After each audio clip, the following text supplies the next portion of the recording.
There's no place to escape to. This is the last podcast. On the left. That's when the cannibalism started. What was that?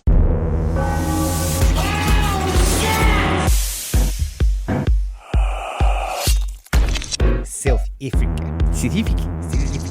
Covered in blood. When they found their bodies, they were covered in blood. Sorry, I'm trying to get into the mindset again. It's been a second. Covered in blood? Covered in blood. We're absolutely covered in blood. Did you listen to more of the podcast? Oh, yeah, buddy. Yeah, how was it? Is it getting better? You know what? Actually, it made me, I did have a realization as I was listening through Candace's podcast of like, I started to realize a little bit more of the brainwashing techniques. I'll get it more into the show. Yeah. Cecilia Steyn, the more that we read, the more that we cover her, the more we get deeper into this story, this is one of the most puzzling examples of a cult leader and family that I have ever been across. She just seems so unfollowable. Dude, they followed her to fucking, it was jogging pant. It's not even to like jogging pant. They were, butts were pressed. These people were sleeping next to each other in the same beds. That's a part of how she did it. We'll talk about it. she wasn't even attractive. Hey, you never know. In Krugersdorp, when in Krugersdorp. I love all day. I was just been like Krugersdorp, yeah, Krugersdorp, baby. I've behold her, my friends. Welcome to the last podcast on the left. My name's Marcus Parks. I'm here with the South African Henry Zabrowski, still South African. South African. Yeah. My name is Henry Zabrowski. I'm South African. It is one of the most difficult accents to pin down. Yeah, it's really strange. There's a lot of variances. Everybody kind of sounds different. Like, I feel like some people are more Dutch. Some people are more, like, I don't know what it is. It's strange. Now, I tried listening to some Afrikaans today to try to see if I could, like, maybe say some Afrikaans, like, phrases. Couldn't even penetrate it. Couldn't even come close. Try one.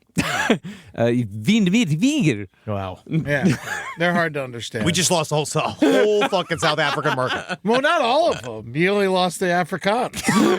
The rest of them love making fun of them. And, of course, Ed Larson. How are you, sir? Oh, I'm doing good. I was just thinking about my time in Soweto. It was so hot, man. Yeah, you could say I was Soweting my balls off. We didn't even get in. We didn't even begin the story. And we have to immediately dig ourselves out of a hole. And we're recording this on Halloween. Halloween. I've listened to the Monster Mash twice today. Once on the radio and once by myself on my own volition. Have you listened to the Monster Mash yet? Yes, I did. I listened to the Halloween song from the Oogie Boogie Bash a couple of times. No, not anymore. No. Everybody. Stop it. No. Halloween, everybody. But you know what I realized?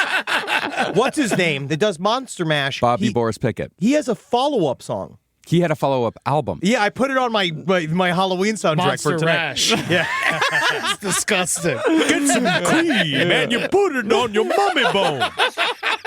Uh-oh. Sounds like that old vampire was a bit too popular. We're here for the Krugersdorp Cult Murders Part 3. And now we're really gonna get covered in blood. My God, this is a bloody episode. So when we last left the Electus Per Deus cult, they'd just committed a double murder on the command of their leader, Cecilia Steyn. And that was the first one. Yeah. You know, think about this. I constantly want to put people in the mindset because I feel like last episode, some people were talking about why did you take a kind of meandery trip through the middle of this cult? And I think it's really to try to make you understand the jump from being little church people. Like, I'm talking about the most churchy, dumb shit people. And becoming pushy fundamentalist church people. Let's be fair here. But that is obviously the secret ingredient that turns them into truly mass murderers. Yeah. According to Candace, which I actually kind of believe that they had way more than 11 victims. Yeah, they might have. Some people think it might be 15, 16, somewhere around there. Why not just admit it? Because they were saying they weren't guilty of any of them. They were trying to get away with it. Well, Cecilia had told Electus Per Deus that if they killed a member of their former group, Overcomers Through Christ... Oh, wow! Jesus! they would be saving a group of fictitious orphans in America who were being killed en masse because the overcomers through Christ were praying for them and activating the death curses that had been placed on their souls. Got it? Got it. All right. But as absolutely ridiculous as that sounds when you boil it down to its essence, the first murders committed by Electus Per Deus were scary enough to make Rhea Grunwald shudder the overcomers through Christ because she fully believed that one of her people had been murdered by satanic witches. And, it's bad it's bad. Right? They're bad. They're bad at it, and it's bad what they're doing. But it's just like, if it was done by another group of people, it's kind of interesting. I mean, like, the fact that Rhea Grunwald, like, that's her first response. Like, that shows how deep the brainwashing went. She's already broken off. Well, that's the thing, is that with Rhea Grunwald, like, I don't even know if you could consider it necessarily brainwashing, because she was already on that tip to begin with. She already believed that Satanists were running the world and were hiding behind every corner. Rhea just fucking pulled her further in. And then what sounds like what Cecilia just pulled her further in. And it sounds like what Cecilia then also did was give Rhea purpose and evidence of the fact that her life was actually meaning something. Mm-hmm. And ironically, Rhea Grunwald was also the main suspect in the double murder because police had interpreted the Overcomers Through Christ literature found in the murder victim's home as occult material and had therefore concluded that Overcomers Through Christ were a secret occult group and Rhea was a closet Satanist. God, I love it. I love it when they all turn on each other. It's like, it's because it's the truth is that she's the closest, she's the most occultist person of all of them. Well, she's the expert. But that's the thing, is that absolutely nobody had any idea what was really going on except the leader of Electus Per Deus, Cecilia Steyn, who was proving to be a master manipulator on a level that is nearly inconceivable. You know that she's an actual master manipulator is her use of the term townhouse in the description of where they all live. Uh-huh. She constantly, whenever I was watching a bunch of trial footage, and anyone someone brought up an apartment, she was like, it was a townhouse. And there's something about that it just shows me that I hate you. Yeah. If it was in a tiny yard, do you think it was almost like a duplex? It was a Split the duplex, difference? actually. Yeah, townhouse. Townhouse. Now, the kill crew on the double murder had been Zach Valentine and his wife, Michaela, and it was Cecilia's command that Michaela be the one to kill the intended target's neighbor, the neighbor that had been used as a decoy, if you'll remember. Michaela, however, couldn't go through with it, because unlike her surprisingly ruthless husband, she was not a killer.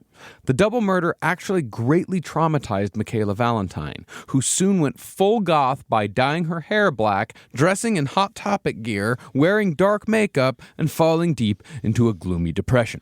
So be on the lookout for these people spending lots of money at Hot Topic. No, you don't know what they've just seen. Don't come for the goths. Not every goth is a new murderer. Oh, fingerless gloves I see. The worst kind of gloves to hide evidence. Perfect.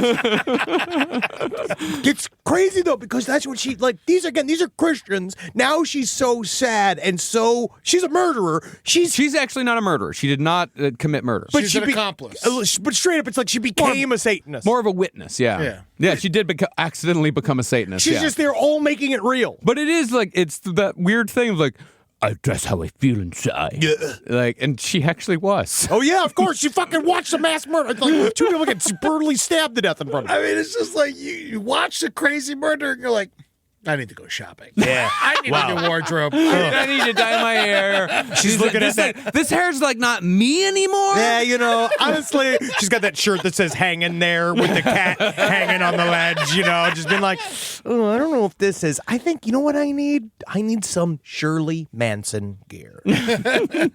Michaela's change in demeanor, however, meant absolutely nothing to Cecilia Steyn. In fact, Cecilia relished in the fact that she had convinced others to commit murders on her behalf, so she very quickly zeroed in on her next target. Now, it seems to me that part of Cecilia's game was completely perverting the beliefs of the people she manipulated. For example, by this point, she'd convinced her fundamentalist Christian followers to bomb a prayer group, burn down a church, and murder a committed Christian that they all knew personally, not to mention the murder of an innocent old lady. These people it's partially because of their histrionic Christian beliefs that even led them to this. This is one of the you can't blame like we've talked about this. I think we talked about this last episode about every other cult. We're trying to find sympathy for the people that are involved. Where it's just this. It's like they had kind of the perfect set of original attributes to jump into. Bombing a fucking bombing and burning a church is wild to me. Now, do you think they're just stupid? Yes. And arrogant. I know it's rude to say stupid, but they're murderers. No, they're stupid and arrogant, and they believe that they are the hands of Christ. Stupid, I think, is the wrong word. Naive, I think, is a better word for it. I think they're naive, but that's the thing. It's arrogant is very much the right word. I believe it's like a malignant naivete. It's like this idea of they're floating in this world of God's going to take care of shit, where it's just like, don't you think God would also take care of the satanic armies as well? He's more equipped. Doesn't he have a giant army of angels with spears and fucking floating eyes and many wings covered in flames? But they cannot come till Judgment Day. Why? Because that's what he said. You can change it. Executive order. We need an election. God needs to be replaced. Well, after taking the manipulation to these heights, Cecilia decided to take the sacrilege to the highest level possible by convincing her followers to murder a retired pastor named Reg Bendixson. Yeah, fuck, I can't go. He's a murder victim. He got killed. I know, but just, God, just like it's bad to pass. It's bad to murder. I know, it is. It's super bad. It's bad to murder. No, in early August of 2012, Cecilia began telling the members of Electus Per Deus that Reg Benediction was one of, quote, Rhea's people, which is how Cecilia now referred to overcomers through Christ. See, what she was doing here, she was separating their past lives. Like, there were no, like, it's not like you were a part of overcomers through Christ and this is overcomers through Christ and we're going to kill this group that you were a part of. She gave them a different name. Yeah. It's very, very important for the manipulation. Nomenclature, basically, when it comes to cults. Where does this lady learn all of this stuff? It is. We talked about it again and again. She's a reader. It is innate. Like it is. There's something about human beings. A certain type of human being is very like all of us are naturally good at something. Like everybody in the world is naturally good at something. You're just built for this one thing. Yeah, I'm good at eating pussy and playing basketball. You're pretty bad at basketball. That shows you. But some people just have this innate knowledge of how to be a cult leader and how to manipulate people and how to be a leader. Like some people, you talk about a natural born leader, like they're not always fucking quarterbacks. Yeah. Like sometimes they're Cecilia Steyn. Oh. I'm looking for my Cecilia. And just as an aside, if you're wondering why they didn't just kill Rhea Grunwald, that answer is twofold. Firstly, a big part of Cecilia's game during this time period in the cult's life cycle was torturing Rhea, because Rhea had rejected Cecilia personally. It was just simple revenge. But the other reason had to do with a lie Cecilia had told years before. If you'll remember from the last episode, Cecilia had claimed that her biological mother had been ritualistically sacrificed in Cecilia's place because her former coven couldn't get to Cecilia for unspecified reasons. We don't need to specify reasons. It's just reasons. But after that fictitious sacrifice, Cecilia told Rhea that Rhea had been granted maternal rights over Cecilia and all of her many multiple personalities. Okay. That meant somehow that if Rhea were to be killed, then Cecilia would also die. Although I suppose the reason Cecilia gave as to why she didn't die when her mother died was because those maternal rights had been transferred before Cecilia's mother was sacrificed on the altar of Satan. And that's only just because Satan had control of the House of Representatives. And actually takes about 2 to 3, I believe 2/3 of that to restore the maternal rights. So eventually then the filibuster can actually be put in place at some point. But again, you got a log jam. You got to get the whip. You remember that? What's the whip? The majority. Yeah. Whip. That guy. Yeah.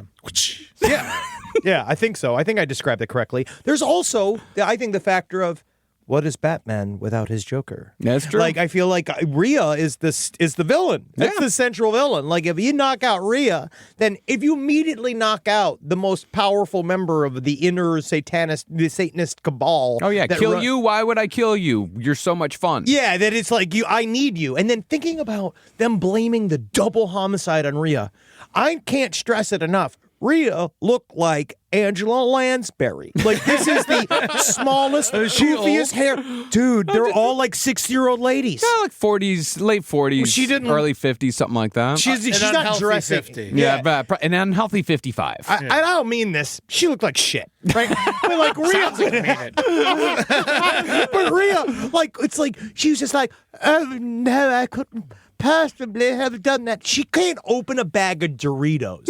Like the idea that she could fucking stab somebody a bunch of times, it's just not gonna. It isn't. It's just so funny them pulling her in there and be like, we believe that you're Satanist, you're leader of the Satanist cabal, and she's just sitting there going like, I just made a doily, but the doily took so long that my thumbs broke.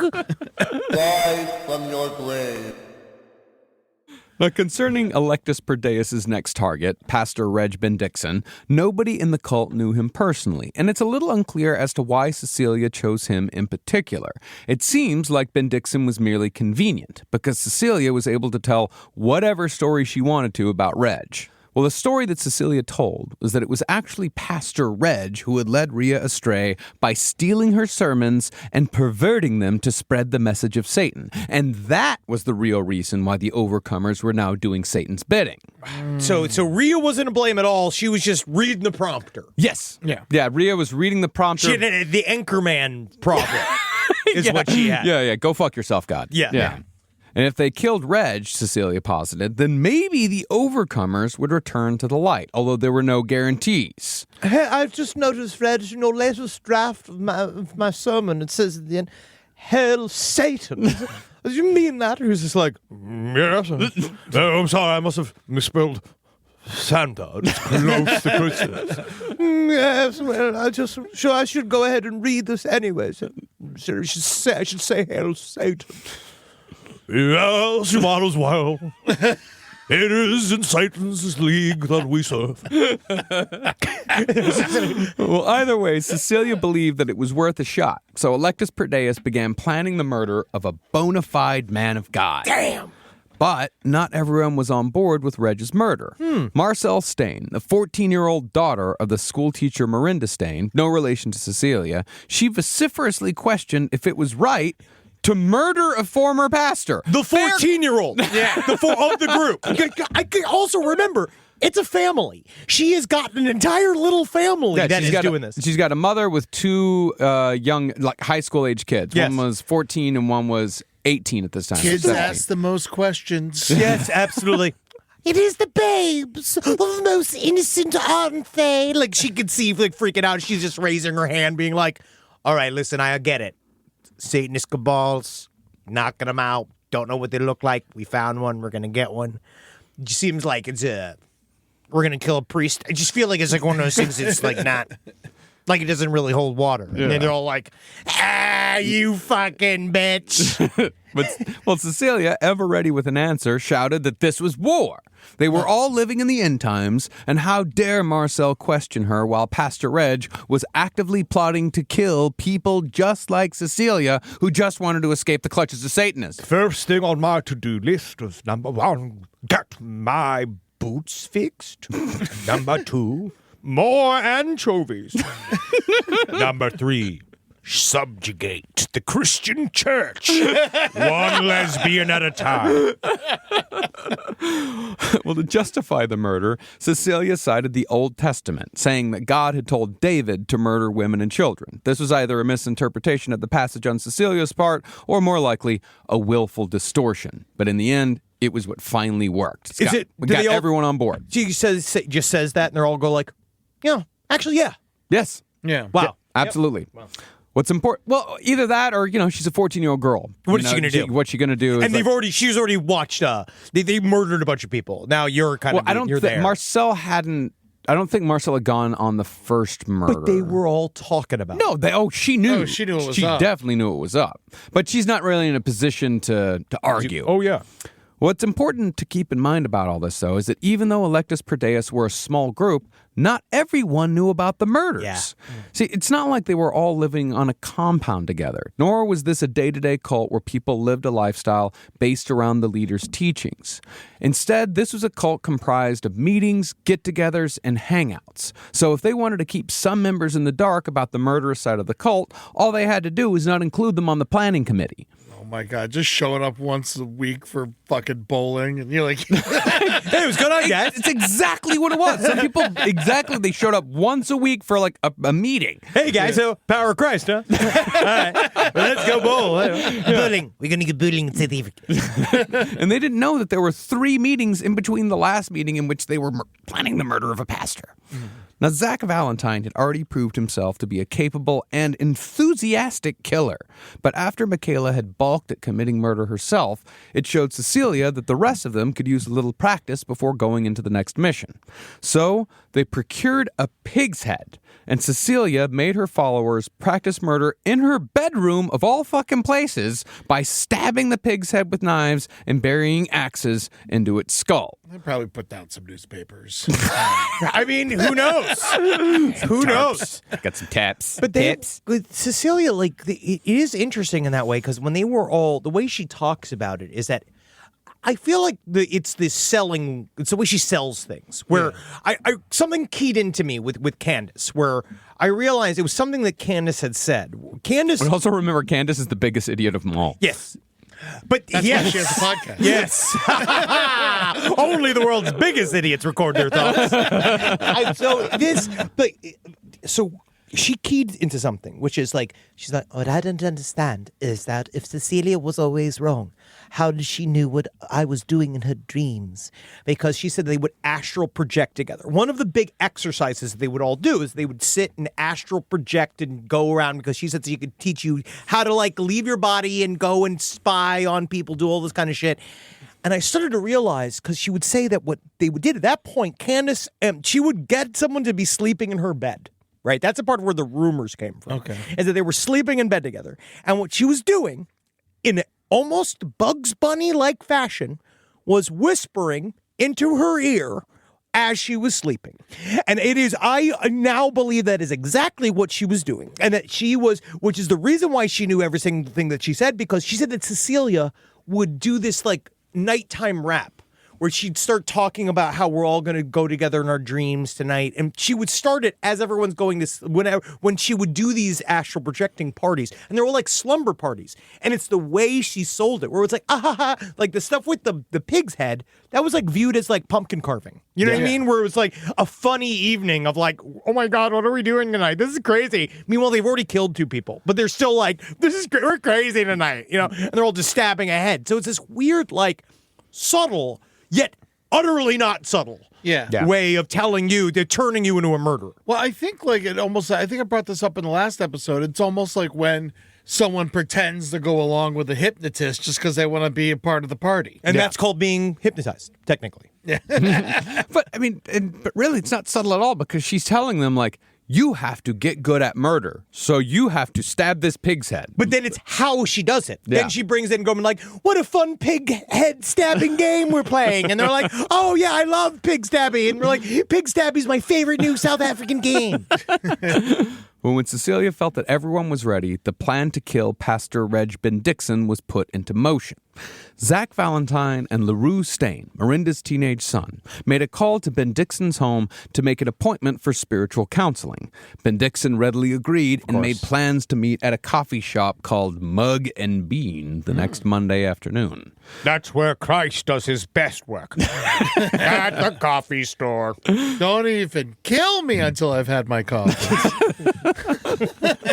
But just before the meeting, Zach canceled the appointment. The whole thing was just a ruse, I think, to check Ben Dixon's schedule, and specifically to see when his wife would be out of the house. Just to fucking laugh at him. They're watching him from across the street, watching him go and being like, looking at his watch going, I guess Christ can't help you be on time.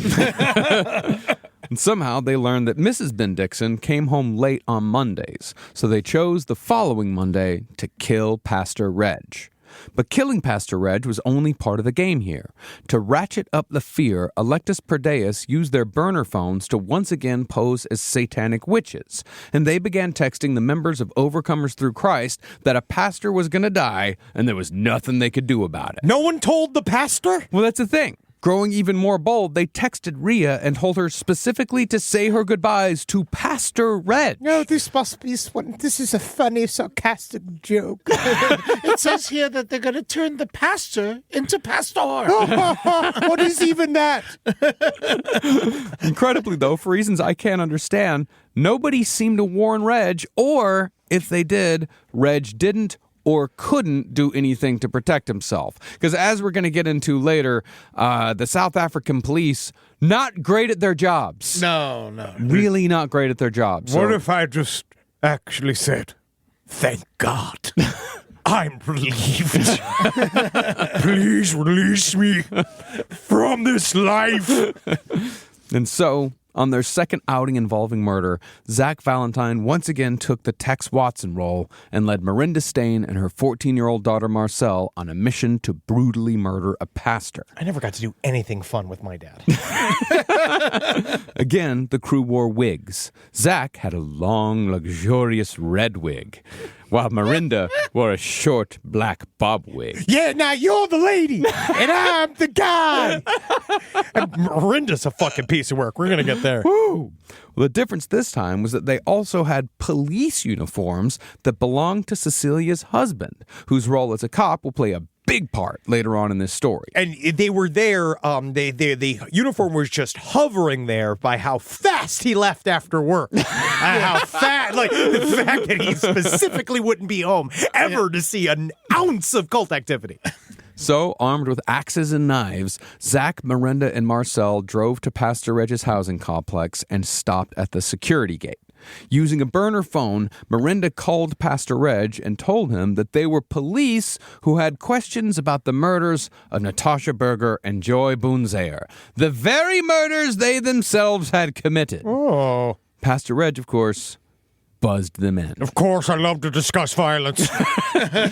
But since it would look weird if there was a 14-year-old police officer in tow, Marcel Steyn was crouched down behind the car. And when Miranda and Zach pulled in, Marcel crept in after them. She would not participate, but she would witness the entire ordeal to come. So, after chatting about the phony murder investigation for just a few minutes, Zach walked up behind the 72-year-old pastor and smashed in Reg's skull with his weapon. Zach then stood over Ben Dixon's prone body and chopped his head over and over again with an axe. But while Respectful. It was on a violin. Don't worry about it, old joke. Yeah. But while he was doing it, Miranda joined in and proved herself to be just as bloodthirsty and aggressive as Zach. She stabbed him in the chest and stomach 13 times and kept doing it until Pastor Reg's blood stopped pumping. They then left Reg's body in his own flower bed and fled the scene, covered in blood. Oh, they did it outside? Yeah. Yeah. I mean, how did they not get caught? It's an apartment complex. Big fences. When in Krugersdorp. Well, these are housing complexes. They're not apartment complexes. Okay. Like in South Africa, it's like, think of it as a gated community. Yeah. So there is. And those are really tall walls. They keep them, they're like 10 feet tall, I remember. Yeah. And really, like the most noise you're going to hear from Pastor Edge is like right when the fucking clonk axe that goes into his skull. Pretty much. Yeah, that was it. Yeah, Yeah. He wasn't conscious for the rest of it. Like, and then the sound of his soul escaping. Was that was that a fart? It was out of his mouth. No. Oh, okay. No, that wasn't a fart. That was his soul coming out of his mouth. See, that sounds like a soul coming out of a mouth. Oh, that's right. I forgot he's a pastor. Getting back into their rental car, which I'd imagine had to be cleaned quite thoroughly before they returned it. I don't know. I don't know if these guys are super conscientious renters. They drove to a pre-planned location where Michaela Valentine was waiting with another car. The murder crew then changed clothes and headed home, throwing their bloody garments and their murder weapons out of the car window on their way back to Krugersdorp. Michaela, meanwhile, asked the crew to recount all the gory details, like how long did it take them to die? What kind of weapons did you use? How many times did you stab him? But it's most likely that Michaela was just feigning interest because she didn't want to get into trouble with Cecilia again for not being enthusiastic about murder. That's how I was good at English class. That even if I was falling asleep, you just always make sure whenever you get asked a question, you got to improv a good answer. Yeah. Whatever it is. Also, I found that in English class, if you ask a lot of questions about the reading, Yes. you don't have to do the reading. Dude, that was the biggest key. I didn't understand that until about junior year. And then I was like, I don't have to read anything if I just say, like, what does the color red represent in this paragraph? Like, you could just, like, say things. It sounds like you've been pondering it. Deflection, that's nice. But the person who had surprised themselves most that day was Michaela Steyn. And it's important to note that this woman, the woman who had stabbed this pastor until his blood stopped pumping, she was still teaching high school English every weekday during this entire saga. Your English teacher loves murder. She later said that she loved the act of murder, that she felt a release afterward, Yes. an adrenaline rush that was both scary and exciting. You know how you're scared of your teacher sometimes? Yeah. It's why. Yeah. It's because they are craving your blood. They want to cut you open. They want to see your entrails. It's a very frustrating job from what I'm told. I think it's because of questions like Eddie and I, where we realized how we could derail the entire class. And all she probably thought about is that she probably, as she was stabbing him, she just thought of a big fat-faced kid that looked just like Eddie with a big Dolphins hat on going, Can we have lunch again? Well, she said that she didn't know it until she did it, but she'd been waiting her whole life to murder someone. wow. As she put it in a way... Good for her. Well, you I know, guess there's only one way to find out. Yeah. well, she put it in a way that was appropriate for a teacher. Murdering Reg Ben Dixon was like taking an exam where you have all this tension beforehand, but after you write and pass it, there's a release that's very enjoyable. Yeah, wow, yeah. Yeah. It does. It must be a lot like an essay writing portion on an exam. And for me, hearing this school teacher talk about how much she loved murder really goes a long way towards explaining how normal people are able to participate in large-scale horrors like the Holocaust and other genocides. See, some people are like Michaela Valentine, who are immediately repulsed by killing no matter what the justification, but they basically go along to survive, which only encourages the people in the other group, people like Michaela Steyn. See, people like Miranda would otherwise never murder someone unless they were given a righteous reason. But when they finally do it, they find that they absolutely love it. In fact, the bar for justification just keeps getting lower, specifically because they want reasons to do it again and again. Now extrapolate those dynamics to millions of people, and you can start to understand how horrible things are committed by seemingly normal people on a fucking massive scale. That's great. Do you think if they stopped after this guy, they would have not gotten caught? Yes. Yeah. They would have moved on. They would have moved but Actually, if they would have stopped after the next 4 people, they wouldn't have gotten caught. Crazy. Yeah. But you also No. feel like 5. Wow. Even better. do you even like maybe think that there's something to the idea of like once you've then killed for that reason, you then kind of put your own superiority, like you begin to gain a sense of superiority? Oh, you're an avenging angel. Yeah. At that moment. Yeah. Like you are one of God. You are a Christian soldier. Yeah. You know, and An actual one. Yeah. Everybody else who sings about it on Christmas has no fucking idea what they're talking about because I've tasted blood. Hark!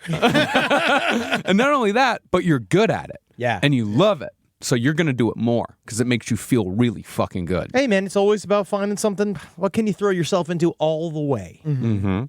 Now, incredibly, the main suspect for the murder of Reg Ben Dixon was once again Ria Grunwald. Yeah. No, I just simply, what happened to it? Like they try to, like, she's trying to open the door to the police station. Oh, my wrists have separated. Oh, my elbow is also separated. I can't be here too long. I have to get back to my plants. Yes, I did drive 3 hours to murder. Yes, this is a suspect for the brutal axe murder out in Johannesburg. I used to be a pot, and then I was magically transformed into a woman. Well, they link these murders because The murder of Regimen Dixon had all the hallmarks of the double murder committed by Electus Per Deus. Rhea, meanwhile, believed that all of this was the work of the Satanic Church, who was once again framing her for their own murders. Rhea, get your shit together! Now, Rhea completely refused to hear any other point of view as to what was going on that didn't involve Satanists. She did finally lawyer up after being accused of a third murder, but she almost immediately fired him when he scolded her for being so deeply involved in a lot of horse shit that was obviously ruining her life. What are you talking about? I'm steadily losing the war to Satanists.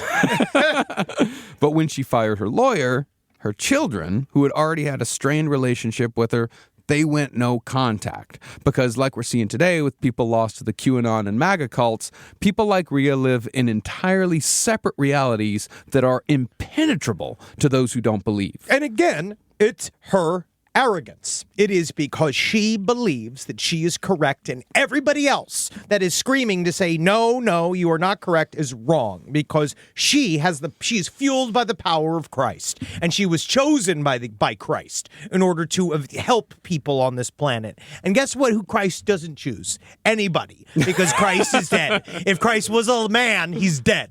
All right. And he can't do anything now because he's fucking worm food, and everything else is going on around him. They're all fucking dead. Yeah. The other guys are dead. The gay dudes that fall around are fucking dead. Mary Magdalene's fucking dead. They can't do jack shit. God shot himself in the head 2 years ago. Oh, yeah. After he found out about J.K. Rowling. Yo, he was so upset. He can't believe how much work went into that. Surprisingly, God's a Hufflepuff.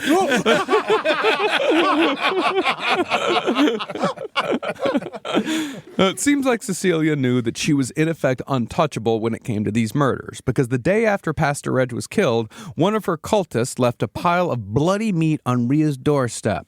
There was a note beside it that said, quote, "Sorry, this is all the doggies left you. Here's your own little piece of Reggie." It was not, however... I mean, honestly, though, I would believe it. And then she's not like, and then she looks back and forth. It is Pastor. Spicy. It needs pineapple. It was not, however, Reggie's flesh. Rather, it was the leftover brains from the pig's head that Electus Per Deus had used to practice murder. The very same pig's head that had been in the home of a police officer who was willfully turning a blind eye to everything happening around him. A deaf ear, a mute mouth. He had wrapped his head in fucking plastic. He is anywhere but this house. I want his life. I want to be in that beautiful, oblivious life of that man just walking talking around. shit to fucking teenagers over online gaming. Yeah, he's like playing FIFA, saying the F word, fucking fighting with guys, leaving, going down again. He's like, I need some more Monster Energy drink. I'm going to go down there. And there's just like, oh, the hot dogs look good today. You know, like in the 7-Eleven. They're like, oh, it's good. Just hanging out there for half an hour talking to the guy, going to look at the milk, being like, new milking, huh? Like, what an incredible life that guy has. What meds is he on? Oh, honey, you left your wolf teeth by the bed again. Oh, yeah. What? Who are you? Now, Rhea took this pile of pig's brains to the police, who amateurishly asked her to put it back where they found it so they could take pictures. They then searched her apartment, treating her like the prime suspect. Then they accused her of being... knocking shit over, going through all the fucking Hummel figurines, knocking the China camera. I got that when we went to Amsterdam. No, just, be like tearing up pictures of the Pope. They then accused her of being the one who sent the threatening text messages that were supposedly coming from Satanists. One-woman operation. I literally don't know how to use my own phone. The phone is magic. No, if I had to guess as to why the cops made Rhea their prime suspect, the only answer I can come up with is that the cops had created this story that Rhea wanted her satanic panic story to be true so badly that she was making it a reality herself by sending texts, faking threats, and murdering 3 people. Man. They're not... I will say they are doing it poorly, but if you're looking at who is the center of all of these murders. Yeah. There's got to be so many innocent people in South African prisons. I know. Dude, it's going to get so much worse. And to that point, I can honestly, I can see why Rhea Grunwald thought that the Satanic Church had infiltrated the South African police. Because she must think that, obviously, she's flawed, but she must think she's going insane. Oh, yeah. Because it's happening to her. Yeah, people are dying. You're like, it's not like, it's like at some point, you're like, I know you, like, you have to be delusional to even believe all the other stuff, but still, like, it's just like, you're like, I seriously can't, like, stress enough just how brutal the murders are that are right next to me, you know? And it's not me, it's like, very much not the little old lady. But as we've said before, we must always be very careful to never confuse incompetence for malice. From what it seems to me, the South African police had somewhat the right idea, but the wrong person. Oh, yeah. And it could very well be that this confusion may have been deliberate, because the more likely person in this scenario was, if you'll remember, married to one of their own. Yeah, I mean, definitely. Also, just you could just see them looking, like, I mean, it makes sense since you read the texts, and you know these texts are not from a cabal of evil Satanists. Like, you know that this Or do you? I don't know how many of these fucking cops think that the cabal is real. That's true. They do think it's all... Some of them do, some of them don't. It also could be a whole bunch of laziness. That's Sure. a big part. Yeah, I mean, because that's the thing. You said that, you know, she is the person in the middle of all this. Yes. She's the link that connects all these together. But it's like they don't have the critical thinking or they don't have the gumption to go beyond that. No. It's like, oh, this person's in the middle of all of it? They probably did it. Yeah, Like, fucking get her ass. yeah, we don't need to. It's just, as I'll go into later. Hey, Daryl, can I go beat the fuck out of the old lady now? Is that cool? Can I do that? Because I've been wanting to. Is that, can I? Now, as I said, Mirinda Steyn was absolutely invigorated by the murder of Reg Bendixson, and she wanted more. But her son, LaRue, was understandably troubled that his mother had so fervently taken to killing. I do not know, mommy, why you have become so antagonista. Because I seem to remember when I came out, your beautiful pussy it was as smooth as a seal's back.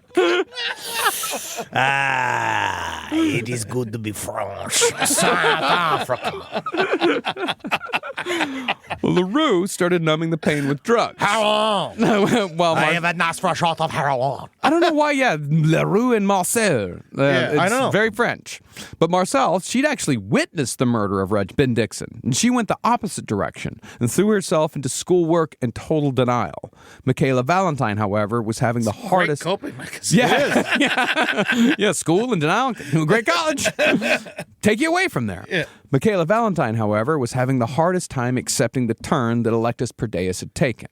She tried overdosing on pills, but she survived, and afterward told her mother that she was scared because other people who'd left Electus Per Deus had been killed, that some of the other murders that they think Electus Per Deus may have been responsible for. And she also said that the police were starting to ask her questions that she couldn't answer out of fear for her own life. So we do know there was some investigation going on the periphery of Electus Per Deus, but not enough. Yeah. And as it turned out, Michaela had very good reason to be scared, because Cecilia had already decided that it was time to start the inevitable purge from within that usually happens with violent cults. Well, usually, always. Always. Always. Because you got to take some of the dead leaves off. Well, And it's easier to kill them. Yes. Well, people start asking questions, and they start asking, like, well, Why are we isn't- doing this? Well, this isn't what I signed up for. Like, that's all. That's always someone starts saying, like, this isn't what I signed up for. And if you want to keep moving forward, that person has to go away. But after you've already committed violent crimes, that person can only go away one way, and that's And murder. that's what these guys don't understand. That's what the people that get murdered inside of the cults don't understand. Is that they, because they hold forbidden knowledge, they have a short expiration date. Yeah, it's like the mafia, except the shoes are worse. Oh yeah, this is bad fashion mafia. Yeah. So Cecilia did what she did best, and she began manipulating the other members, essentially committing murder by gossip. Playing heavy on the sunk cost fallacy, Cecilia told the others that if Michaela left Electus Per Deus, then she'd probably go to the cops. And if she went to the cops, the cult would go to jail. And if the cult went to jail, then that was in-game for all those American orphans. Not the orphans, no! And that would make the 3 murders that they'd already committed totally meaningless. So what's another murder? The most flabbergasting part of this is that Zach Valentine, Michaela's husband, he was immediately on board with killing his wife. Hot dog. First thing he said, what? Yeah, definitely. So at this point, he believed that it was his destiny to marry Cecilia. So, I know. So by murdering his wife, he was one step closer to greatness. And then I can see the secrets of the hair gel.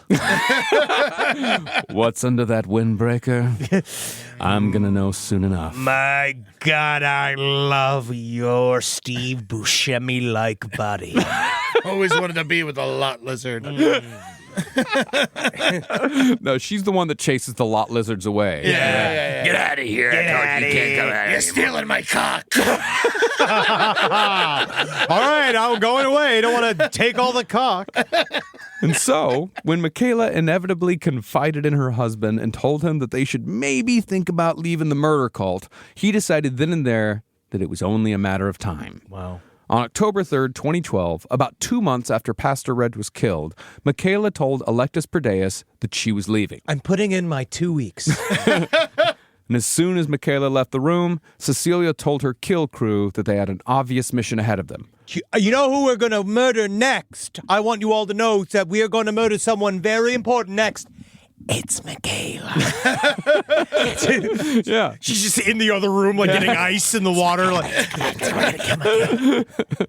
But as opposed to their other intricately planned murders, this one was going to be relatively simple. Actually, now that I say it, this isn't relatively simple at all. There's a whole everything has this fucking Byzantine network of fucking plans within plans upon it. Because it gets them busy on the details of the plans, and they're not thinking about the murder until it's too late. That's very true. And they're just creating more evidence. The plan was to send Miranda and Marcel into Zach and Michaela's house to kill Michaela and trash the house to make it look like a robbery gone wrong. That's the simple part. Okay. Zach, meanwhile, was set to meet a real estate agent under the auspice of selling his home. And when they walked into Zach's house to find Michaela's dead body, Zach could be like, oh no, they murdered my wife. Oh no, what happened? And you have to practice that. Have Yeah. you guys practiced that? My wife! Very good. Yeah, very good. Very convincing. Very good. Mart! No! No! No! That's a part of my vocal warm-ups in the morning. As I pretend I find Natalie dead. She doesn't like it. I'd imagine not. And so, at 8 a.m. on October 4th, the very next day after Michaela told Electus Per Deus that she was leaving, Miranda and her 14-year-old daughter Marcel drove to Zach and Michaela's house with a 14-inch serrated knife and a hammer. Now tell me, do you want the hammer or you want the knife, honey? Why don't they have better weapons?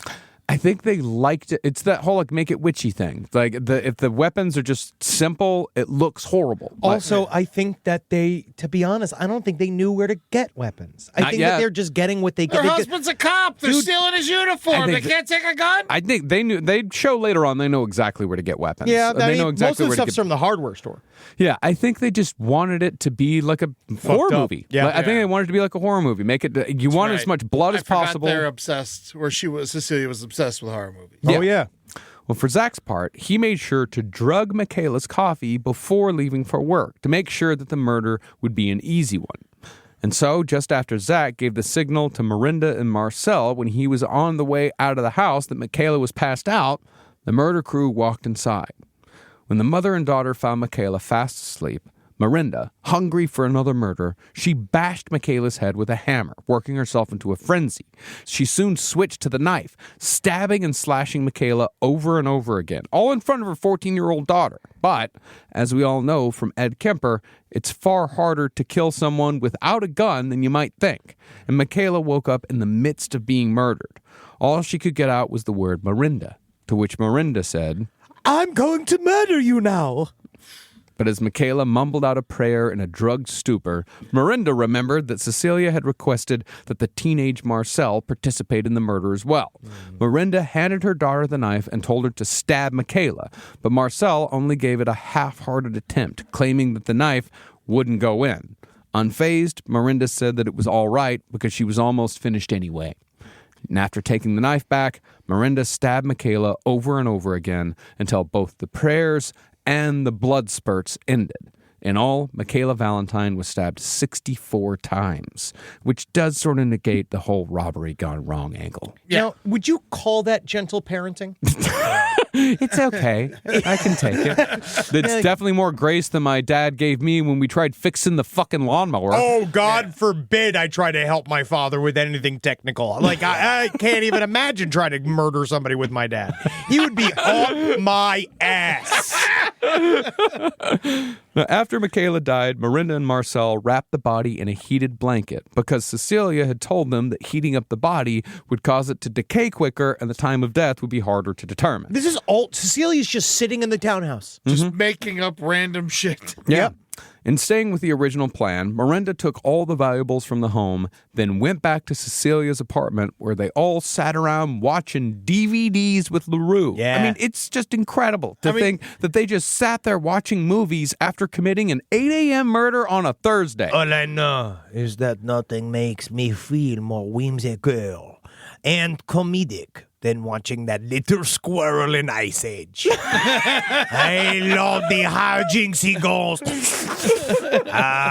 Yeah. See, I was going to guess Wedding Crashers for some reason. I looked up what movies were really big that year. I'd say Pitch Perfect. Ooh. I can see that making the jump over the ocean. Oh, yeah. Or 21 Jump Street, either one. Both fun. Yeah, fun. And staying with you. Well, technically, if it's Cecilia, it is just horror movies from top to bottom. That's all she would watch. Yeah. She would watch, they said that like hundreds and hundreds of horror movies. Well, that's likable. Yeah, it makes me kind of get her. But while the murder crew were hanging out at Cecilia's, Zach Valentine had to complete his part of the plan.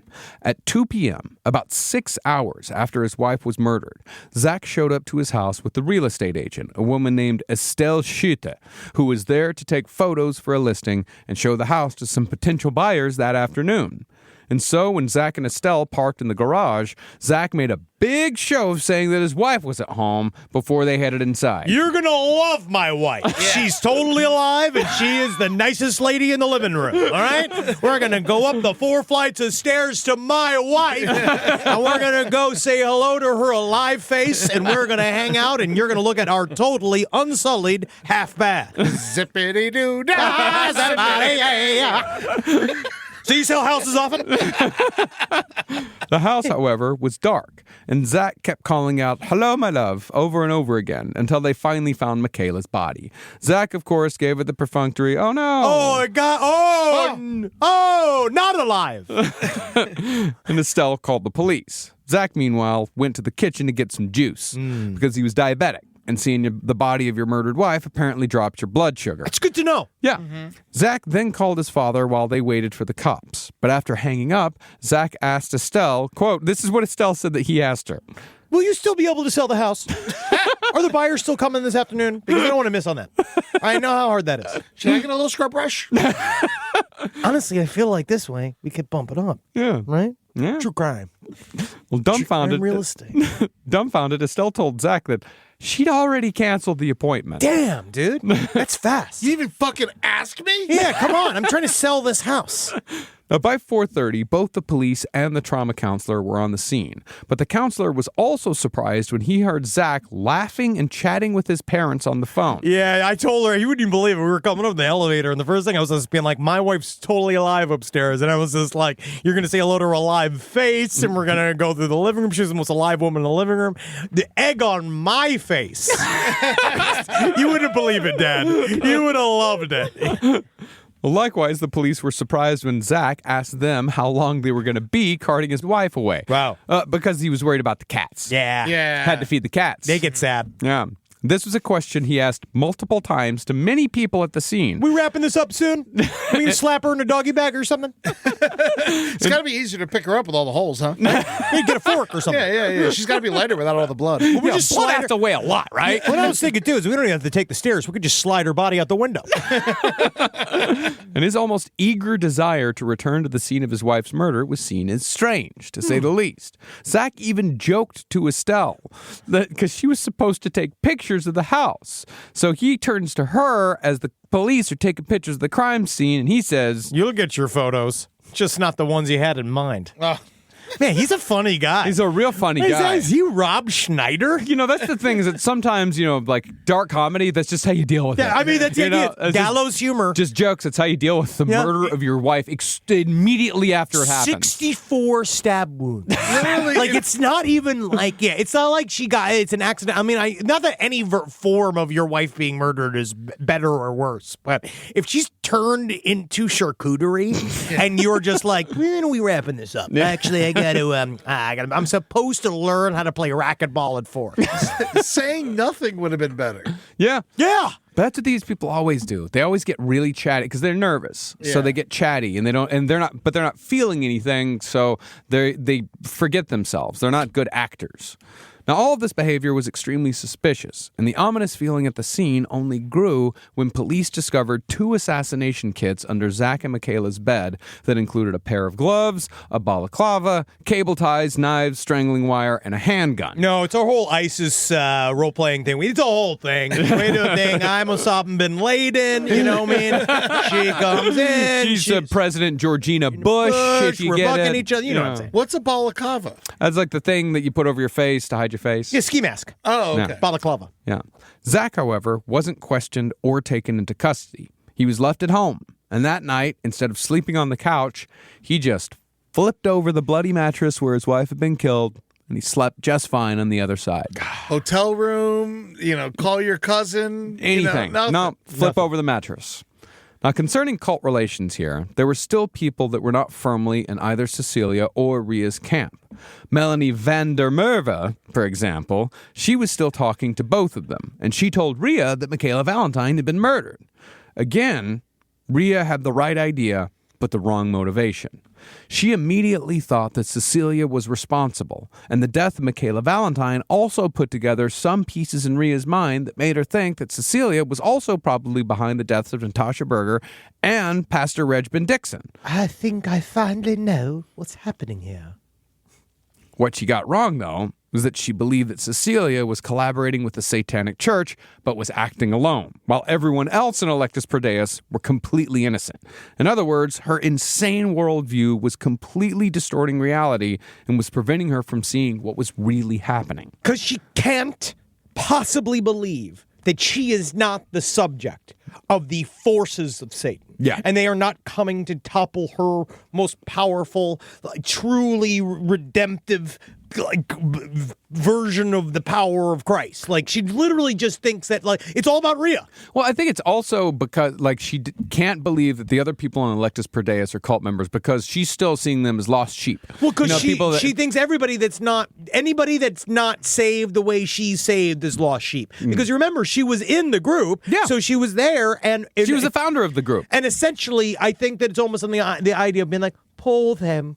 If my magical powers can't work, they're all just a bunch of lost cats. Also, it's not like she's doing a worse job of finding out who the killer is than the cops. No, she's actually closer than they are. What if OJ just shows up?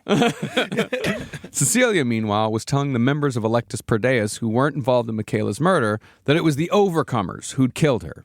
Everyone knew, however, that it wasn't a coincidence that Michaela had been killed the day after she left, and they took note that whether it was the other members of Electus Per Deus or the Satanic Church itself who did the deed, death was the consequence of disobeying Cecilia.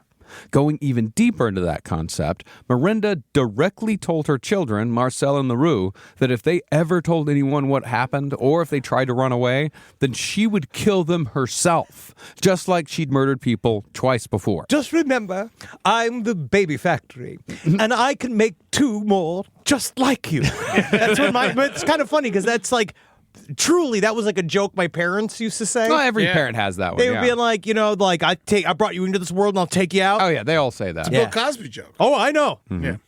Now, some of the people who had Oh, I know. It's one of my favorites. Now, some of the people who had just a foot in the door of this cult were shocked enough by Michaela's murder that they slowly began backing away, but they never fully left after seeing what had happened to Michaela. See, while cult member Amber Dupree's was initially drawn closer into the cult by the murder of Natasha Berger, she now began to realize that Cecilia was the real danger here. So she limited herself to weekly meetings to keep up appearances. What, so she became like a lapsed, Per Deus? She goes to mass on Sundays, but not on Wednesday nights. I get it. But Amber's boyfriend, James Vermock, he started spending more time with the cult after the murder of Michaela Valentine, and he became closer to Zach, possibly out of some sense of sympathy for the death of Zach's wife. But once Vermock came closer, Cecilia started grooming him for the murder crew by giving her a knife from her personal collection. This, it was said, this was how you knew that Cecilia liked you. But as far as their next murder victim went, the logical choice was Rhea Grunwald. Oh, yeah. But, as I said earlier, Cecilia had painted herself into a corner when she said that Rhea couldn't be killed lest Cecilia die as well due to their so-called maternal bond. And again, but I feel like she could change the rules if she wanted to. So I think that it is just, what do we do without Rhea? Like the fact that she also knows heat's going towards Rhea. And whether or not her husband has anything to do with it is also might have to factor. Yeah. She couldn't die. She couldn't. What if Rhea was Die unable to Rhea. be killed? Yeah. God. But Cecilia still wanted to hurt Rhea as badly as she possibly could, so it was finally time to take it to the highest level. Electus Per Deus decided to murder Rhea's son, Joshua. Second highest level. What's the highest level? Is Rhea? Rhea. Ah, yeah. I And guess. then God himself for being a double agent. Did you know that? Oh, I didn't realize that was happening. Yeah, God's a fucking double agent, dude, for Satan on himself. That's what's going on here. That's why he made abortion awesome and illegal. Rise from your grave. Now, for justification for murdering Rhea's son, Cecilia once more returned to the orphans, who had pretty much become priority number one for Electus Per Deus. No one talking to the American officials. Like, honestly, like, where are the orphans? Are they just America. Are they just in a like they're in like a warehouse? Like it's like a old Batman cartoon? Like, are they all like tied up in one big rope? Are they just like hanging out there with the evil Satanists, going like, yes, the one thing Satanists love more than anything is hanging out with children.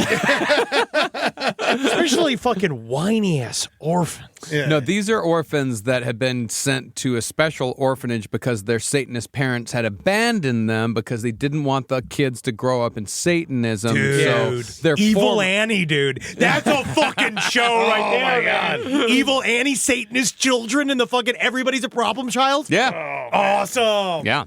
I'm writing that. All right. Cecilia said that she was having visions that the Satanic Church was using someone to target the safety of the orphans, and that someone was Joshua Grunwald. For Joshua's part, he was very much just some guy working at a tech company who had, at best, a frayed relationship with his insane mother, being the only one of Rhea's children who still spoke to her. And he spoke to her sporadically at that. Man, He's just doing his best to not be involved. proving all the other kids right. too. Yeah, exactly. Oh, that's what happened when you barely talk to mom? Yeah, you get involved in a murder plot. But when Cecilia named Joshua as their target, the only one who pushed back was James Vermock. He had been called into the inner circle for this one, but was apparently unaware of all the murders Electus Per Deus had committed previously. Yeah, no. But my thing is, honestly, I thought this was going to be like an orgy kind of thing. You know what I mean? Like, I came here That's kind of usually thinking, what an inner circle is. I thought that this was going to be. I thought we were going to have a sex with the whole family. I was like, kind of interested in that. That was kind of what I was really hoping for, having sex with the daughter, having sex with the son, having sex with the mom, having sex with the daughter with the son, having sex with the son and the mother in one. You know what I mean? You're telling me we're going to murder someone? Fuck. Yeah. Oh, I'm glad we weren't overcomers, but I thought we were at least comers. Yeah, I mean, jeez. Well, James spoke to Cecilia alone and suggested that maybe, as Christians, wasn't murder kind of wrong? Like, sort of a biggie? Oh, no. First mistake. But Cecilia pulled out the Old Testament once again, saying that God ordered murder all the time, so why shouldn't she do the same if it was justified, which it always was? Because it was God. And then New Testament, technically, theologically, is supposed to, like, rebirth the idea of the angry, vengeful God into a more considerate, forgiving God.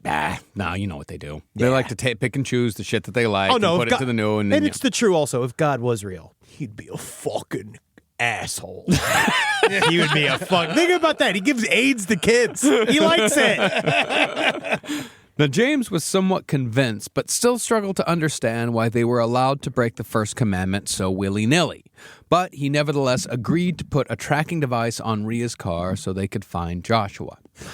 Now, the plan to kill Joshua was to call him where he worked, a place called Internet Solutions, and tell him that he needed to come out to fix their Wi-Fi. Because their Wi-Fi wasn't working, you got to come out and fix it. Yeah, okay. Sure, But Joshua was a systems engineer. Yeah, I don't do Wi-Fi installation. You're talking the cable company. Well, he kept referring them to IT because the company they were called Internet Solutions. They were like an IP, like they were an internet company back before it all got bundled in with cable. Have you typed in www.website name South Africa? Yeah. Have you unplugged it and waited 2 minutes and then plugged it back in? Have you? Well, he kept referring them to IT, no matter how irate they became in their constant calls. He's like, I'm sorry, it's not my job. I don't know why you keep calling me and asking me to do this. This isn't my job. I don't do this. Yeah. When this plan didn't work, the cult decided to just follow Joshua until no one was around. They'd jump him, throw him in the trunk of the car, stab him to death, and bury his body. Yeah, done. That is very proficient.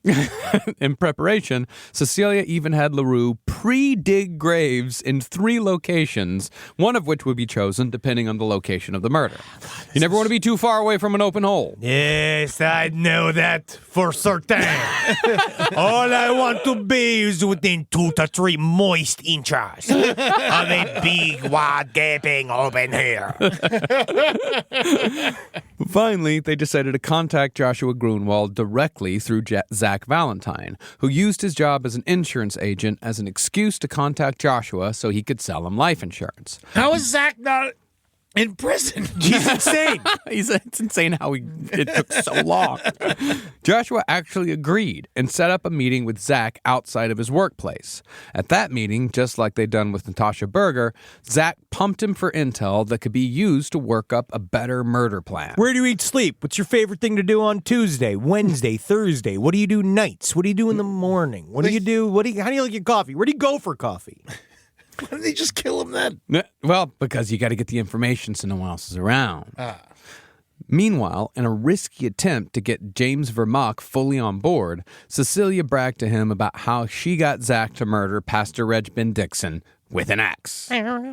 Zach then said, "Oh yeah, I totally murdered that guy with an axe." You know what I did, buddy? Man, that day was a fucking day. It was awesome, buddy. You're not recording this, are you? This confession, however, had the opposite effect on James Vermaak. Yeah, it should have. Yeah, it freaked him the fuck out. Yeah, because they're all like, buddy, if you're here you thought you were going to fuck this family? No, friend. We're killing people. Yep. Vermaak, however, did not go to the police immediately because he, like many people in these types of realities, was able to hold 2 opposing ideas in his head at the same time. He believed Cecilia when she said that the police were working for her, so he couldn't go to him for that reason. But he also believed that the police were working for the Satanic Church, meaning that he thought he had nowhere to go with the information he was given.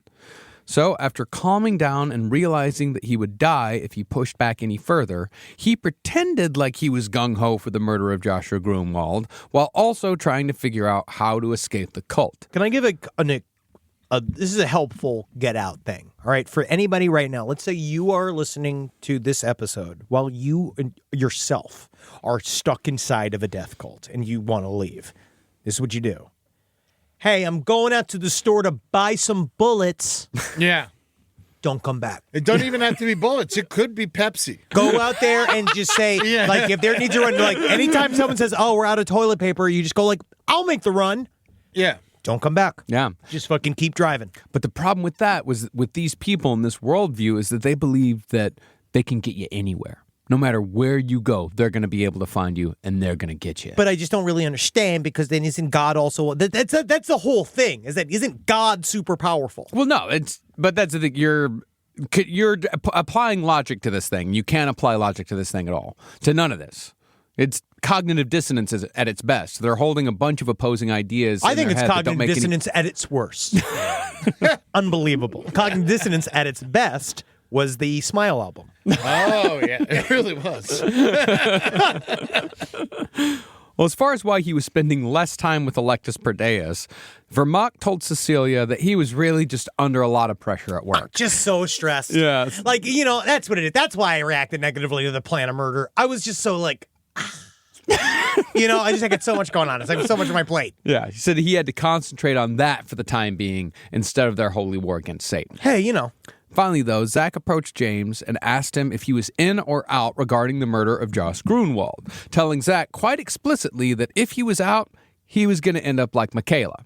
Cecilia then told him the exact same thing. In way too deep, James said, sure, totally in for murder, just say when. I'll move the numbers meeting to Friday. Behind their backs, though, James confided to a friend from work named Justice Ramashia about the whole situation and asked him how he thought they could prevent Joshua's murder, not to mention his own. Can I ask a little advice? Hey, what are you doing? Yeah, you want to go get tender greens? Can I get a what would you do here? Yeah, okay, yeah, sure, absolutely. I think the main thing is that take all of Brad's notes. You're going to want to collate like a lot of the pages here. So if you're looking for advice, that's what I tell you. No, it's more of like I'm in this death cult. Oh, yeah. You too. Oh, yeah. So Yeah. So are you on are you an overcomer or an undercomer? Oh, no, I work for the government. Oh, great. Yeah. Yes, we're going to kill a man named Josh. Well, Justice, who's an incredible work friend, Yeah, that is a very trusted co-worker. yeah, he came up with a plan. Now, it's a little confusing, but James Vermaak... Was he played by Seth Rogen? Is this a Paul Rudd movie? bro. Well, bro, sounds like quite the tough sitch. I'll tell you what you gotta do, man. You just gotta let that bitch cry it out. Murder is a little more casual over there. It does seem so. It's the fourth highest murder rate in the world. Yeah. Now, it's a little confusing, but James Vermaak convinced Electus Per Deus that because his friend Justice was an undocumented immigrant, he could be the one to kill Joshua Grunwald, and then he just disappear. And Zach agreed. Justice comes. He's like, hola, compadres. CC, me necesito murdero because then me have reason to go back to Mexico. Fingerprintos. Entirely for it. Zach agreed, but when he gave Justice the gun and a payout, Justice just disappeared and nobody got killed. Fuck first smart guy in the whole fucking story. Yeah, fuck yeah, Justice. Take the money and run. Good for you, dude. Yeah, way to go, man. Weirdly, though, Cecilia didn't immediately follow up on the plan to kill Joshua. Instead, they just sort of sat on it. Honestly, it's just ruined for me now. I like his name. It's like you trust people and it just Break your heart. break your heart every time. But them sitting on it gave James the time to build up the courage to finally go to the police. He told them everything he knew, which included direct confessions to multiple murders and 2 credible threats for future murders. And so James was set up with a wire. And next time he visited the cult, he recorded not only full confessions to the murders of Natasha Berger, Joy Boonzayer, Regben Dixon, and Michaela Valentine, but also the future plan to one day get around to maybe killing Josh Grunwald. Yeah, all right, so they were arrested. We'll see you next week. Yeah. This is what a great series. Good work, Marcus, You'd think that would be the end of the story, that James would return to the cops with the recordings, and the Electus Per Deus cult will be arrested immediately, and bing, bang, boom, we got this weird story of a Christian cult who pretended to be Satanists and killed 4 people. Oh my God, what a great series. But that's not at all what happened. See, James Vermaak and his girlfriend Amber Dupree's were placed into witness protection. And Joshua Grunwald was contacted by the National Occult Unit and warned about a Satanist plot to kill him, albeit 2 weeks after James Vermaak turned in the tapes. They had to go through a lot of tapes. Yeah. But absolutely nothing happened to anyone in Electus Per Deus, and we have no idea why. It's claimed that the files containing their confessions were corrupted or damaged somehow, and there was supposedly some sort of investigative kerfluffle that derailed the whole thing. Yeah. But we do know that the information did make it through some pipeline because Joshua Grunwald was warned and he did move away as a result, and the other two were put in witness protection. Paperwork had to be filled out for that. Yeah. And later, police officers would claim that they had infiltrated the cult after they got the tapes. But there is no evidence of this claim at all. From what it seemed, someone just made the whole thing go away. Or it's another example. It could possibly be another example of if you tell everybody, we've spent all this money creating these occult crime investigative units. This entire country is gripped in a religious fervor that is still like reverberating. It's been now officially killing people. We have, as a government, any agency, the government came forward and said satanic cults are real and they're killing people and they're doing all this shit. So this is a huge story that shows what is actually happening, which is the idea of a satanic cult going on a murder spree is extremely fucking stupid. Yeah. And it doesn't actually happen like that. Like, it just doesn't, it's not reality. It's a movie. And not only that, but the way that they've been positing it for years has actually created the very murder sprees that they were afraid of happening in the first place. Yes, and Cecilia based everything she knew about Satanism from horror films. So and she's just Michelle remembers in Satanic Panic shit. She's just kind of recycling it back out. So if they were to bust this crime and go through this whole thing, kind of showing that this gigantic system of murderous satanic cults could possibly be orchestrated by this pack of fucking idiots. That maybe there's like a thing of like, what if we show everybody that these satanic cults are real? Are we out of jobs? I mean, I think even that's too complicated. Yeah, I guess. Sure. If I were to take a guess, I'd say that Cecilia's police officer husband finally took her aside and said, "Listen here, Missy. All right, listen. All right. Hold on 1 second. I just have to get to a save point. All right, one second. I'm just in the middle of a side quest. I just have to. I hate these fucking. Don't you? I hate these things where you have to get the one guy from the other. You have to like accompany the guy. Yeah, the escort quest. I hate escort quests. It's fucking crazy. Just give me one second. Start a cutscene. This game doesn't let you pause during a cutscene. I gotta see. You can't. Just hold. Do it. All right. Give me an hour. Yeah, he might have like took her aside and said, "Hey, whole cult thing's gone a little too far. Yeah. Knock it off. Yeah. Because we can only cover up so many murders." That's what my dad had to do with my mom's quilt store. Yeah. Just all the sewing murders. people into the blankets. Too many murders. Yeah. The only other explanation I can think of as to why the investigation went nowhere, even after full confessions, is Cecilia really was a satanic witch werewolf this whole time. You're right. She is. That the satanic and that the South African police really were on the satanic payroll. Yeah. Actually, you know what? Yeah. So she's right. But the occult cops, wouldn't it just prove their worth? If they it's the opposite. It was the absolute opposite. It would show that the cult isn't real, that it's a bunch of idiots in a fuck. Well, there is a cult, but they're calling themselves a Christian cult. Yeah. It's like when they showed the guy who shot Donald Trump and who was a Republican. Mm-hmm. And then they buried that story pretty quickly. But knowing what we know, corruption involving the thin blue line is a far more likely scenario, especially in South Africa.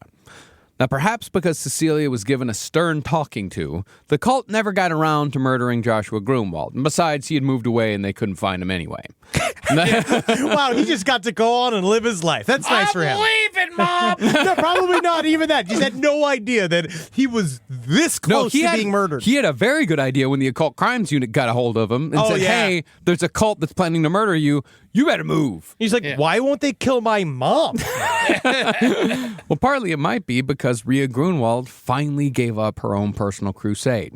After trying to work with the police to take down Cecilia and getting nowhere, Rhea ran away to another town and started a new life under a new name. And understandably, her family never spoke to her again. Tria. Yeah, Leah. And so, with no enemy to focus upon and therefore no more murders to order, Electus Per Deus basically did nothing except smoke meth and meet up to jabber at each other for hours on end for the next 2 years. I do have to remember that. It's just how much meth is involved. Yeah, and just so everyone knows, we were contacted by many former meth users. I'm proud. Thank you guys. I'm Good work. Very proud of you for getting through that. Very proud of you. But they told us that, yes, $400 a week on meth does indeed mean you're spending a lot of money on meth. You're doing a lot of meth. Sounded like a lot. It does. And I do think that is the secret ingredient of this whole thing. Yeah, and it's even if it's a group of people. They said, like, even if you get 5 people, $400 worth of meth, like, you can still invite another friend. Yeah. But regardless, Zach eventually sold the home where Michaela was murdered and moved closer to Cecilia, while LaRue graduated high school and tried to live a normal life even though he still lived under his mother's thumb. LaRue worked as a salesperson for a furniture store called House and Home during the day and spent evenings as a bartender at Cecilia's favorite bar. That name's redundant. House and Home. It is. You don't need to call it both. Very much so. Yeah, it's very dumb. But he was a bartender at the Limelight Pub and Grill. Well, actually, house is where you fuck a drifter, and home is where then you go home and make love to your wife. Oh, okay. Yeah. Zach Valentine. That's what makes a home. I was so mistaken. Yeah, that's what makes it a home. Yeah, a house has no electricity, and you can commit many crimes there. Yeah, and you can take a dump in the living room and no one says anything. But yeah, home has like blankets. Krugersdorp?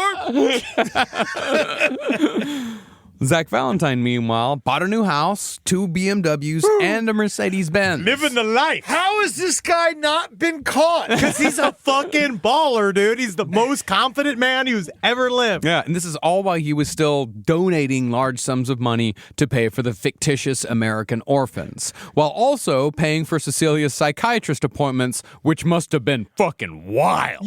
Or is it the opposite? It's going to mean like, I'm really having like, it's like, I wanted to sing karaoke the other night. I was just so not feeling down on myself.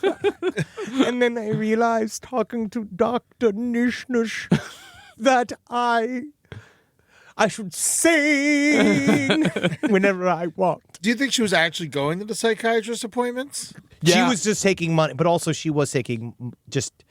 Well, I think when she wanted to. Yeah. And that's the thing is that she kept the orphan thing going constantly. Like it was that whole 2 years. It's always like, hey, Zach, so where's the orphan payment for this month? Like, gotta keep those orphans alive. So is Cecilia also doing meth? Yeah. How is she keeping a schedule? It does unravel. And there have been many functional meth heads over the years. Yeah, Johnny Depp. That Mayor Dinkins? Was it the mayor? What was his name? That was crack. Yeah. And it was Marion Barry. Marion Barry, yeah. Johnny Depp just has to be a pirate. He doesn't have to be anything else. But things started heating up again when a man named John Barnard moved in with Miranda sometime in 2014. Barnard worked at a local shop called Color Magic Printing, which was owned by a wealthy Krugersdorp couple named Peter and Joan Mayer. Barnard had known Cecilia since 2007, back when he was a meth dealer, and he reconnected with Cecilia in 2013 when she started burning and selling bootleg DVDs. Yeah, I mean, that's cool. That's hot. Yeah, and he soon after started sleeping with Miranda. Oh, yeah. Now, allegedly, Barnard had no knowledge of the 4 murders the cult had already committed when he was welcomed into the social circle. Because he was welcomed to the social circle first before he was welcomed into the cult itself. 2 different things.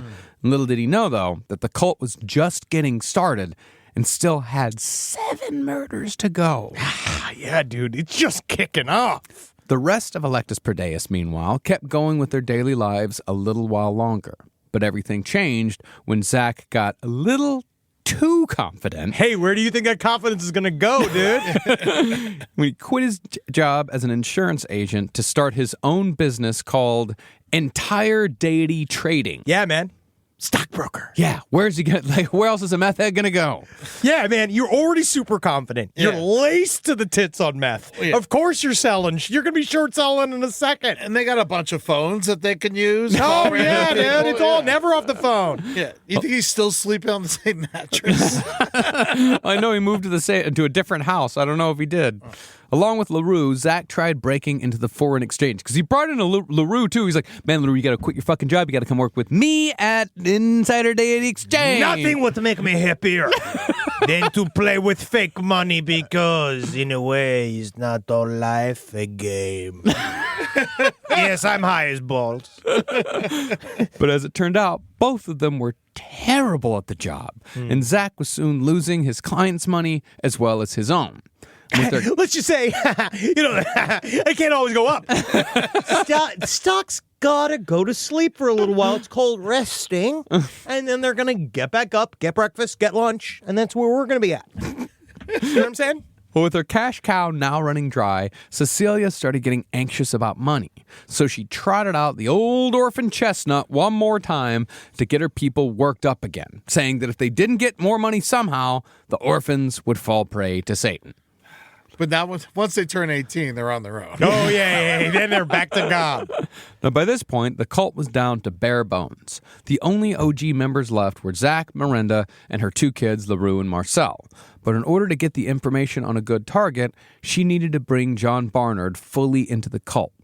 Now, as I said, Barnard worked for a company called Color Magic Printing, and having worked there for 19 years, he knew that the owners, Peter and Joe Meyer, were worth millions. And so, the Meyers became the next target of Electus Per Deus, so they could once again, ostensibly, send money to the satanic orphans. It's really it's getting looser and looser. Yes. The reasons why.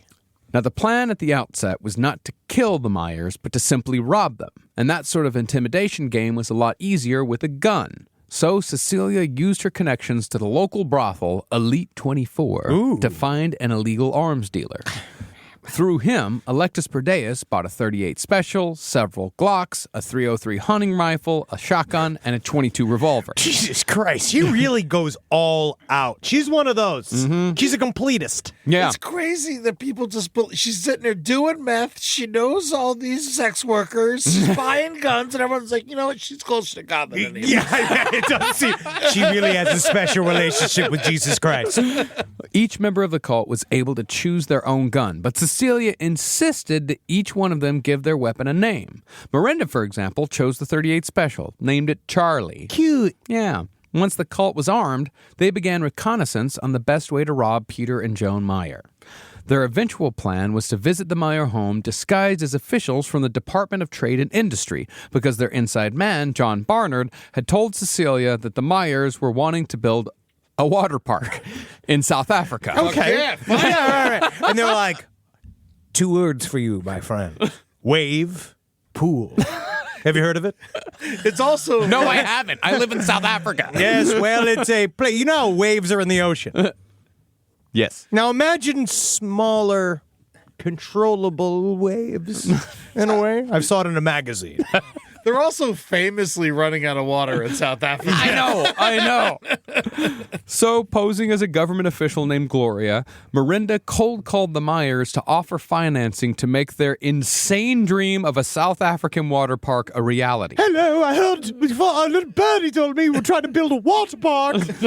I've been like, my God, yes. I was trying to build a water park, and all I have is this shovel.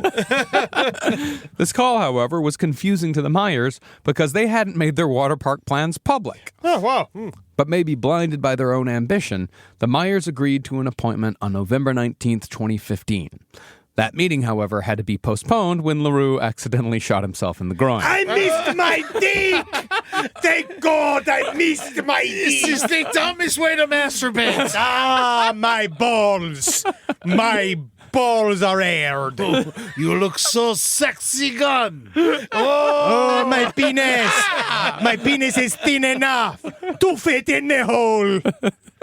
But when the meeting was rescheduled to November 24th, it was decided that the robbery team would be comprised of Miranda, Zach, and Marcel.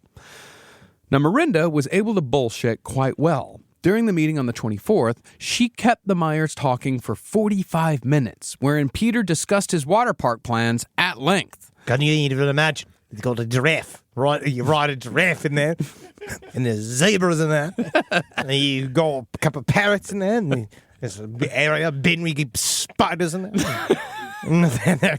Sounds more like a zoo. Oh, yeah, wait. And we get some lions in there.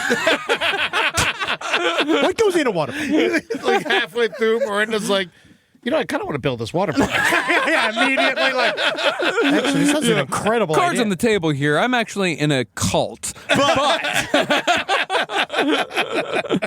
But Miranda, she actually called an audible. and changed the plan from robbery to a straight-up scam.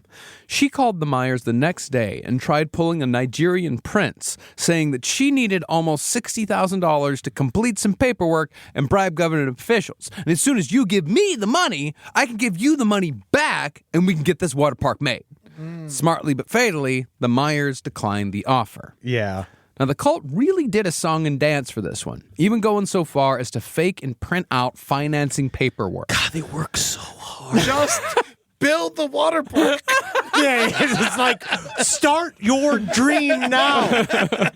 But when a second attempt at a scam failed, Miranda called Peter and insisted they meet at his home to try and work it out. Reluctantly, Peter agreed. And so, at 5 p.m., Zach arrived at Peter's home with Miranda and Marcel with a plan to rob Peter and Joan Myers. See, the last time they'd been there, the cult noticed that the Myers had an empty pool. So, their plan was to tie up Peter and Joan and throw them in the pool while they robbed the place. You want to build a water park and you can't even put water in your own pool? That's the ironic part about it. Honestly, it's been a bit of a challenge across the board. I don't even like to drink water. But much to their surprise, the pool had been filled since their last visit. Cement! Cement to the very top. So, you now have a sidewalk. Congratulations. Once again, foiled on my way to a water park. So, the crew improvised. While Miranda made small talk, Zach looked around nervously for other options. Yeah, he's even like, what do I do? There's no water there. There's no water over there. We can't do it. With timer of the roof. Should we call a realtor? Yeah, let me get a realtor on the line. But when it became clear that their only way forward was brute force, Miranda pulled out her revolver and told Peter and Joan to get on the ground. Yeah. They complied. And while Marcel tied up their hands and feet with cable ties, Miranda demanded that they hand over their cash and tell them where their safe was. Peter, truthfully, told them that they didn't have a safe. And they didn't keep any cash in the house. You didn't do your recon correct. Yep. Then the situation very quickly devolved into a full clutter. Zach pulled out a knife and asked again. And when Peter didn't have an answer because he really didn't have a safe, Zach stabbed Joan Meyer. Peter then started saying the Lord's Prayer because he knew, oh fuck, we're dead, which caused Zach to stab him over and over again. I hate this fucking prayer. I hate this stupid-ass prayer. Surprisingly, though, the usually bloodthirsty Miranda asked Zach how he expected to find the safe if they killed the fucking hostages. But Zach was now deliriously homicidal. Yeah! Tell me I'm an idiot for becoming a stuck guy. Tell him I can't move stucks. Fill in the pool, why don't you? And he started switching between the bodies, stabbing Peter, then stabbing Joan, then going back and forth again and again and again until both of them were dead. But at that moment, one of Peter's employees knocked on the door. Peter, unbeknownst to the cult, had asked one of his guys to join the meeting. But Peter's guy... Just got a cup of coffee's blowing on it. It's too hot. Ooh, I shouldn't have stopped to get coffee. I wonder if I could be a lifeguard. But Peter's guy had shown up late. When there was no answer at the door, he called Peter's cell. And for some reason, of all people, Marcel answered the phone. This girl, who was now 18 years old, improvised and told the police that Peter and his wife were fighting and things were a bit hectic at the house, so if he wouldn't mind, probably be best if he came back later. The employee thought it was odd that this girl that he didn't know was imparting this information. But hey, man, it's my fucking boss, and I don't care. Yeah. I'm getting the hell out of here. Yep. He did as he was told, and he went home. In the end, though, after searching through the entire house, the cult came out of this double murder with the whopping sum of $40.30. Hard one. Needless to say, Cecilia was not happy when the crew returned to her apartment. Immediately, Cecilia started screaming at Zach for fucking up and killing two people for $40. It's important to note that Cecilia's police officer husband was in the apartment for all of this. What'd you say back there? Oh, just give me one. Oh, man. I got it. I'm going to have to do it again. I have to equip my fucking, the shield. What are you guys talking about, murder in there? Oh, yeah. I bet you. I hope you're being allegorical. Fuck, I really wish these fucking Dark Souls games could pause, but they can't. They can't. I have to stay.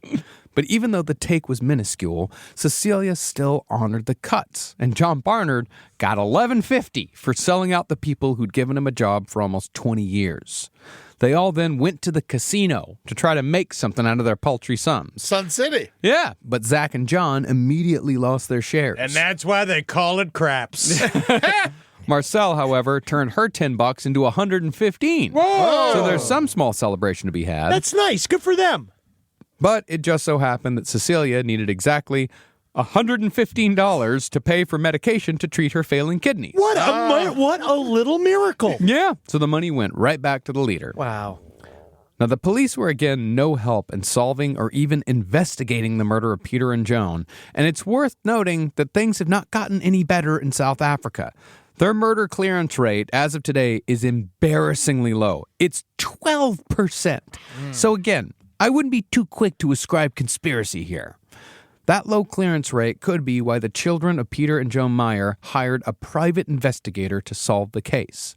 Very quickly, the PI spotted a silver BMW on CCTV footage, and that BMW was quickly traced back to Zach Valentine, because he'd finally fucked up. He'd forgotten to switch the plates. Usually they always switch the license plates, but this time he just forgot because it was just supposed to be a robbery. It wasn't supposed to be a murder.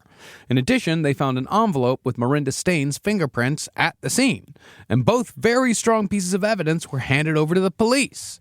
Zach and Miranda were soon questioned and told the police that, yes, they had been at the Myers house the day they were murdered, absolutely. Yeah. But there was this other couple there that were crazy. Yeah. They had one in a cowboy hat. Oh, and the other one was some kind of Asian. It's always my favorite.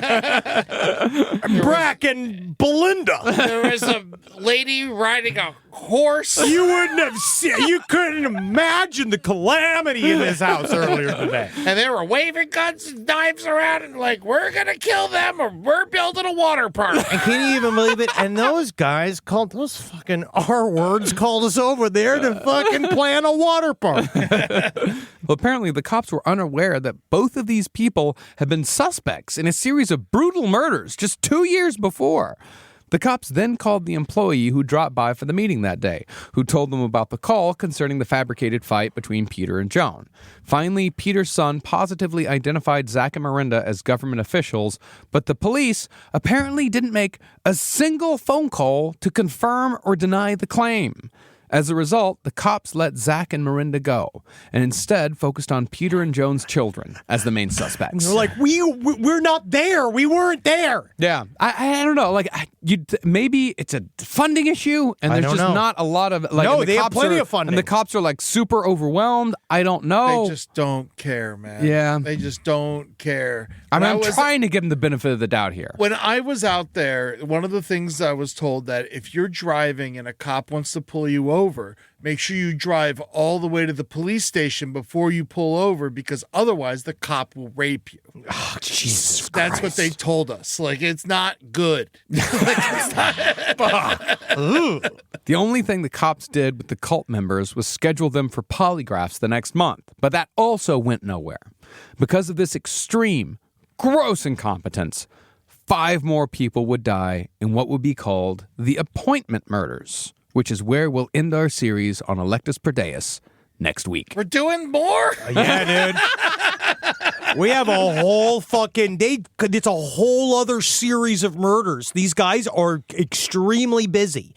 And the fact, yes, we probably spent like a lot of time building up context, but this is like, it's just hard to really like think about where it went. Yeah. The A point of this story to the Z point of this story is fucking insane. And I think it's partially because it is where it is where it's located. It's the amount of importance they put upon these occult crimes and all of this shit. It's like it's all just feeding itself in a miraculously stupid way. Yeah, and that's the thing, is that if we hadn't spent so much time giving context, you'd be sitting there right now and wondering, it's like, how did this woman get these people to commit 11 murders? Yeah, like you have to have the fucking insane context to really see how something like this can actually happen. It's 12 murders if you include the plans for a nice water park.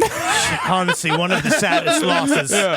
Oh, yeah, that's the thing. The first South African water park. What a loss to the world. world. The 9th wonder of the world it would have been. I want to go. Well, thank you. Yes, thank you very much, Good ladies work. and gentlemen. Go to for patreon.com/lastpodcast enough to watch us slap around. Ladies and gentlemen. Go to LP on the left for all the social medias. Ladies and gentlemen. Twitch.tv/LPNTV. Ladies and gentlemen. You want to go in there. Lastpodcastandlive.com for all our shows, our live shows. We have lots of new shows. We got a lot of Press stuff. the show. We got Hooba Goo Goo. So it's tonight. Tonight. So Yeah, you can- the you replay. can see it I'm on YouTube. talking about the tour, man. We got the new Giant tour show. Tour. We're playing the Wilton tomorrow. We do. Yeah, we Yes, are. there are still tickets. Also, we're going to be at King's Theater in December. We are. And then we announced 5 more huge dates in 2025. Yeah, that's next week, though. Sorry, they've already been promoting it. Oh, really? Oh, Yes, yeah. yeah. I gotta pay attention. I spend a lot of time on these scripts. Please spend Yeah, we're time on the deep in. scripts. I can do the promo. Okay, cool. We're going to be in Atlanta in January, Dallas in February, Nashville in March, Detroit in April, and Toronto in May. So come get tickets. They are available now. Cool. Nice. Hail Satan. Because he would never do this to you. No, even though they've tried to point their finger at him. They did try to frame him. Yeah. That's Okay, he didn't do that. the thing, Satan. Also not real. Yeah. Exactly. So sleep on that. Yeah. Oh, yeah. Oh, no, I already do. You sleep on it? Yeah. That's good. I feel nothing about it. You really? Because I know Satan's not real. Yeah. You know who's Wow. real? You know who is real? Who? Me. Whoa, Too real to be enjoyed.